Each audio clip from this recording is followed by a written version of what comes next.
Praise the lord to all. ప్రభువైన యేసుక్రీస్తు నామంలో ఈ వీడియో వీక్షిస్తున్న మీ అందరికీ నా హృదయపూర్వక వందనాలు. ఈరోజు దేవుని వాగ్దానం కీర్తనలు గ్రంథం 120వ అధ్యాయం 1వ వచనం.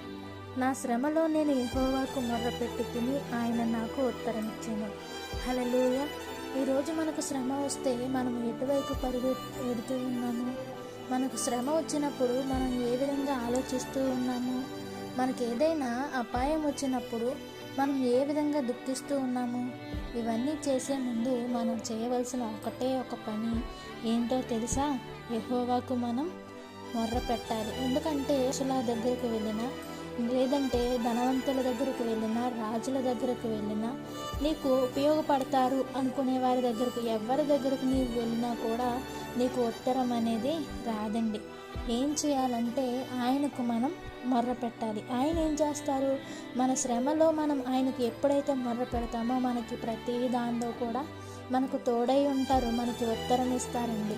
మనం ఏం చేయాలంటే భయపడడం మానేసి, కృంగిపోవడం మానేసి, ధైర్యముగా ఉండి యెహోవాకు ఎప్పుడైతే మొర్ర పెట్టామో అప్పుడు మన ప్రతి ప్రార్థనను, ప్రతి మొరను ఆయన విని ఆలకించి మనకు ఉత్తరం ఇస్తారు. ఎందుకంటే 121వ కీర్తన 5వ వచనంలో ఈ విధంగా ఉంది: యెహోవాయే నిన్ను కాపాడువాడు. ఎవరు మనల్ని కాపాడుతారంటే మన దేవుడు మాత్రమే మనల్ని కాపాడుతాడు. మనకి ఎవరు ఉత్తరం ఇస్తారంటే మన దేవుడు మాత్రమే మనకి ఉత్తరం ఇస్తారు. ఇంకెక్కడికి వెళ్ళినా నీకు జవాబు రాదు, కానీ యేసు దగ్గర మాత్రమే మనకు జవాబు ఉంది. కాబట్టి మనం ఏం చేయాలంటే శ్రమల్లో మనం కృంగిపోకుండా దేవుణ్ణి ఎప్పుడైతే వేడుకున్నామో, ఎప్పుడైతే ఆయనకు మొర్ర పెట్టామో అప్పుడే మనకి ఆయన ఉత్తరం ఇస్తారు. ఇటువంటి ఉత్తరం మన శ్రమల్లో మనం అందరం కూడా పొందుకోవాలి. హల్లెలూయా. ఈ వాగ్దానం దేవుడు మీ అందరి జీవితంలో నెరవేర్చాలని నేను కోరుకుంటూ ఉన్నాను.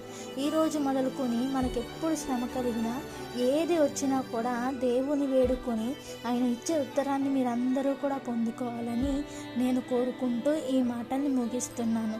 Praise the lord.